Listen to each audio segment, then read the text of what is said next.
સુરતમાં તબીબો બાદ હવે એબીવીપી મેદાનમાં આવ્યું છે। વીર નર્મદ યુનિવર્સિટી ખાતે એબીવીપી દ્વારા દેખાવ પણ કરવામાં આવ્યા હતા। એબીવીપી દ્વારા રાજ્યભરમાં વિરોધ પ્રદર્શન કરવામાં આવી રહ્યું છે।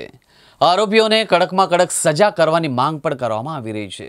કોલકાતામાં ટ્રેની મહિલા ડોક્ટર સાથે અત્યાચાર ગુજાર્યા બાદ તેની હત્યા કરવામાં આવી હતી। આ ઘટનાના ઘેરા પ્રત્યાઘાત સમગ્ર દેશમાં પડ્યા છે।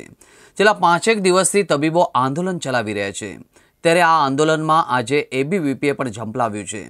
આજે સુરતની વીર નર્મદ યુનિવર્સિટી સામે એબીવીપી દ્વારા વિરોધ પ્રદર્શન કરવામાં આવ્યું હતું।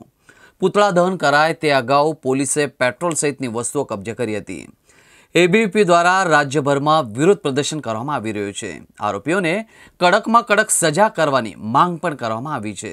એ હાલમાં જે કલકત્તામાં જે ડોક્ટર બેન પર જે બળાત્કાર ગુજારવામાં આવ્યો છે એને લઈને વિદ્યાર્થી પરિષદ સખત એની નિંદા કરે છે અને આજના દિવસે આખા ગુજરાતભરમાં આખા ભારતભરમાં એબીવીપી દ્વારાનો વિરોધ પ્રદર્શન કરી રહ્યો છે। અને જે આમાં જે સંડોવાયેલા વ્યક્તિઓ છે એની પર કાર્યવાહી કરવામાં આવે અને એ લોકોને ફાસ્ટ ટ્રેક કોર્ટમાં કેસ ચલાવીને ફાંસીની સજા આપવામાં આવે। વિદ્યાર્થી પરિષદની એક જ માંગ છે કે જે દોષીઓ છે એને ફાંસીની સજા આપવામાં આવે।